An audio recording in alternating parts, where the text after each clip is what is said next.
The conclusion of World War II in 1945 marked a moment of great transition.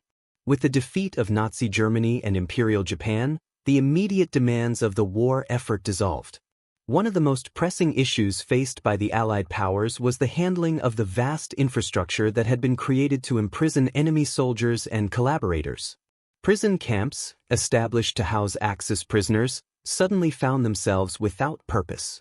The gates were closed, but the fate of these facilities, which had once been central to the war machine, was anything but clear. As the war ended, the sheer scale of the prisoner population across Europe and the Pacific was staggering. At the peak of the conflict, more than 7.5 million Axis prisoners were held by the Allies, most of them in Europe. The majority were German, Italian, and Japanese soldiers, but the number also included civilians, collaborators, and political prisoners. The camps that had once been bustling hubs of wartime detention, like those in France, Belgium, the UK, and Italy, now sat silent, waiting for an uncertain future. The question loomed: what would become of these facilities once the immediate need for them evaporated? The Allied powers, still reeling from the costs of the war, faced tremendous logistical and economic pressure. Across war-torn Europe, millions of tons of material and infrastructure had been dedicated to the war effort, including these sprawling camps. For the British, Americans, and Soviets, the sudden end of hostilities triggered an immediate need to reassess resources. The camps, which had been essential for holding prisoners of war and maintaining security during the conflict, were now an unnecessary drain on already depleted national resources. The sheer number of prisoners in these camps was daunting. In 1945, the United States alone held more than 400,000 German POWs in more than 700 camps across Europe. Many of these were hastily erected or adapted for wartime use, often located in remote or previously undeveloped regions. The camps were an awkward mix of temporary structures, makeshift fencing, and repurposed buildings, all designed to detain prisoners under the most basic conditions. For many, these conditions were grim: overcrowded barracks, inadequate sanitation, and the harsh discipline of wartime detention. For the prisoners themselves, the end of the war brought with it confusion and fear. With the defeat of the Axis powers, the Allied occupation forces had to decide what to do with these men, who were now considered surplus. In the early days of post-war Europe, millions of prisoners found themselves caught in a limbo between captivity and freedom. Some, especially the Germans, were seen as potential sources of labor for reconstruction projects. Others, particularly Japanese prisoners, faced the daunting task of returning home after years of imprisonment, often in distant or harsh locations. Early efforts to address the prisoner situation were as varied as the nations involved. In the Soviet Union, the policy was clear: many of the German prisoners were to be retained for forced labor, particularly in rebuilding the devastated parts of Eastern Europe. In Britain, the authorities were faced with a combination of repatriating prisoners and utilizing those willing to work in agricultural labor, while others were held longer due to the suspicion of Nazi sympathies. The United States, meanwhile, opted for a more complicated solution. They began to process and return prisoners to their respective countries, but the numbers were overwhelming and the logistics were anything but simple. By the fall of 1945, many of the prison camps were being gradually shut down or repurposed. However, some camps continued to operate under the guise of temporary housing or labor camps, despite the fact that they no longer served a military purpose. Some prisoners remained in camps for years, enduring poor conditions due to the lack of adequate housing and transport to their homes. The decision to dismantle or repurpose the camps became a slow, methodical process, mired by both bureaucratic delays and the practical challenges of rebuilding war-torn nations. The closing of these camps also highlighted the wider problem of material scarcity in post-war Europe.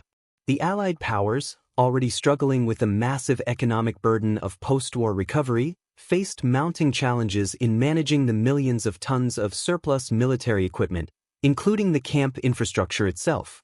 The wooden barracks, barbed wire, and watchtowers that had defined these facilities were now seen as redundant. Many of the camps, especially in France and Germany, began to fall into a state of neglect or were dismantled for their materials. At the same time, the economic cost of maintaining these prisoner populations was high. For countries like the United Kingdom and France, already grappling with the financial fallout of the war, the continued operation of prison camps became increasingly untenable. The British government, for example, was faced with the difficult decision of whether to continue housing prisoners in these camps or to repurpose them for civilian use. Several of the camps in France were converted into temporary housing for displaced persons or used for agricultural projects in the wake of the war. Similarly, in Germany, the camps were often handed over to local authorities who struggled to manage the continued detention of prisoners, often due to a lack of manpower or logistical capacity. But not all camps were simply shut down or repurposed. Some facilities, particularly those in the Eastern Bloc, underwent a transformation into permanent detention centers. In the Soviet Union, the practice of holding prisoners for labor continued well into the 1950s, with German POWs often used for rebuilding efforts in Eastern Europe. Similarly, the Soviet authorities retained a large number of German prisoners to work in mines and factories across the region, effectively turning many of the wartime POW camps into labor camps under the guise of reconstruction. At the same time, the strategic importance of these camps began to diminish. The need for large-scale detention centers to house enemy soldiers was gone, and the economic rationale for their continued operation became increasingly hard to justify. Even the camps in the United States, which had been vital to the Allied war effort, were closed or repurposed. Most of the U.S. camps in Europe were dismantled and returned to civilian use by the end of 1946, as the U.S. military focused on reshaping its post-war strategy. But in the places where the camps had once stood, the legacy of their presence was undeniable. Many of the former prison camp sites, particularly those in Germany and France, were left in a state of ruin, a stark reminder of the devastation wrought by the war. In some cases, the camps became symbols of a new era, one in which the prisoners had been freed but the scars of war remained. This period of transition was not just about dismantling physical structures. It was also about confronting the very purpose these camps had served. The end of the war had closed the gates, but the memories of those who had passed through them lingered in the air. For some, the camps were a necessary evil of wartime detention. For others, they were symbols of oppression and inhumanity, reminders of a brutal conflict that had forever changed the world. The story of the prison camps after the war was one of quiet abandonment and transformation. What had once been thriving centers of wartime activity now lay dormant, awaiting decisions that would affect their future. The fate of these camps, and the prisoners who had passed through them, remained uncertain as the world struggled to rebuild. The process of dismantling or repurposing the prison camps that had once housed millions of Axis prisoners did not happen overnight. By the end of 1946, most of the camps had either been closed, restructured, or transformed into various other facilities. The fate of the sites was shaped not just by logistical constraints, but also by the changing political and social dynamics of post-war Europe and the Pacific. The legacy of these camps, their historical significance, and the memory of those who passed through them continued to evolve as the world sought to rebuild and move forward. In Europe, the largest number of former POW camps were found in Germany, a country that had borne the brunt of the war and was now being divided into zones of occupation by the Allied powers. The transition from military detention camps to civilian spaces was complicated by the ongoing occupation. For the Allies, the camps that had housed Axis prisoners were now surplus to their requirements, but many of them still held strategic value, especially in areas where reconstruction efforts were needed. These locations became vital for managing displaced persons, DPs, and former collaborators. Many of the former German POW camps were converted into DP camps, which were established by the Allies to house refugees and individuals displaced by the war. The immediate post-war period saw the forced relocation of millions of people within Europe, whether they were refugees from Eastern Europe or former Nazi collaborators. The camps, often located in the same facilities that had held German soldiers just months earlier, became crowded and unsanitary places, struggling with the pressures of housing tens of thousands of people. The sheer scale of the displacement crisis meant that camps that had once held prisoners of war now became temporary homes for a new generation of civilians caught in the chaos of post-war Europe. As the displaced populations began to be resettled, many of the camps were dismantled or repurposed entirely. Some sites were cleared to make room for civilian infrastructure, while others were returned to agricultural use. Yet, in some cases, the remnants of these camps were left to fall into disrepair. By the 1950s, the need for the camps had dissipated, but the physical scars of their existence remained. Some sites, like those in the Rhineland and Bavaria, were converted into small towns or industrial zones, while others, particularly in more rural regions, were abandoned altogether. The process was far from uniform, and the historical significance of these sites, now without their original purpose, was often overlooked in the rush to rebuild. In the United Kingdom, the story was similarly shaped by the demands of reconstruction and the return of military assets to civilian hands. After the war, many of the former POW camps across Britain, which had housed German and Italian prisoners, were repurposed for civilian use. Some were transformed into temporary housing for displaced persons, while others were converted into storage depots for surplus military equipment. The infrastructure, which had once been an integral part of the war effort, was now seen as expendable. The camps were often stripped of their fencing and security measures, leaving only the bare structures behind. Like their counterparts on the continent, these camps were gradually decommissioned, and their purpose dissolved as Britain adjusted to its post-war reality. The United States, in contrast to Britain, began a systematic effort to repatriate prisoners almost immediately after the cessation of hostilities. The sheer scale of the operation was immense. Over 400,000 German prisoners were held in more than 700 camps across Europe, and the logistics of returning them home were no small feat. The U.S. Army worked to disband the camps as quickly as possible, with many of the German POWs sent back to Germany in 1945 and 1946. However, even as the repatriation effort progressed, the camps continued to serve as temporary facilities for the processing of prisoners and the sorting of displaced persons.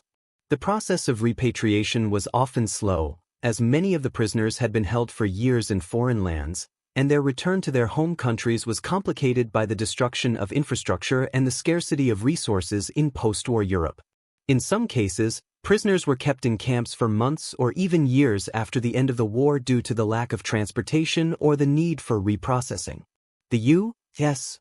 Army, under immense pressure to clear its camps, often resorted to repurposing some of them into temporary labor camps, where the prisoners would be employed in reconstruction projects. The fate of Japanese prisoners, especially those held in the Pacific Theater, presented its own set of challenges.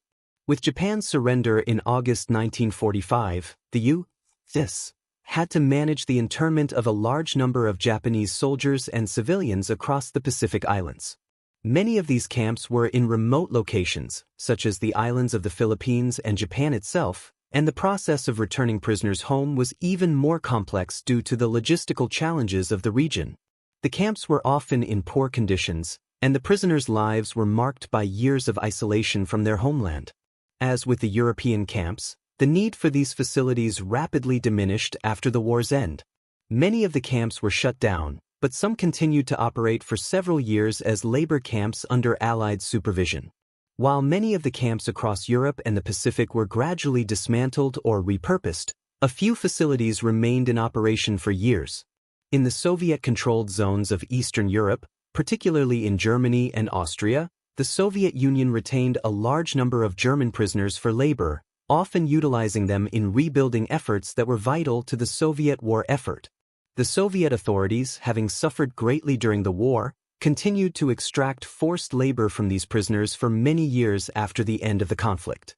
The forced labor camps became an integral part of the Soviet labor system, and some of the former POW camps were transformed into permanent detention centers. In the years following the war, the transformation of these camps was not always an easy or straightforward process. Many of the sites, even those that had been repurposed, remained in a state of neglect. In some places, the transformation of POW camps into civilian spaces was not fully completed until the 1950s, by which time the political landscape of Europe had undergone profound changes. As the Cold War began to take shape, many of these sites became politically charged spaces. The memories of wartime internment were still fresh, and for many, the camps represented more than just military infrastructure. They were symbols of an era of fear, suspicion, and political repression. The decision to dismantle the camps, both physically and metaphorically, was a complicated one. For some, the camps were seen as necessary tools for a brutal but just war, while for others, they were reminders of the oppression and inhumanity that had defined much of the war's conduct. The legacy of these camps, however, was not only about what happened to them after the gates were closed. It was also about the lasting impact they had on the people who were held within them. The prisoners, many of whom had been held for years, were often left with deep scars, both physical and psychological. For some, the return home marked the beginning of a long and difficult process of reintegration as they grappled with the trauma of their captivity and the challenges of rebuilding their lives in the aftermath of war. The closing of the prison camps did not signal the end of the impact of the war's detainment policies. Instead, it marked the beginning of a long period of reflection on the costs of war and the treatment of prisoners. The camps, which had once been central to the Allied wartime strategy, were now forgotten, but the stories of those who had been held within their gates would continue to echo through history.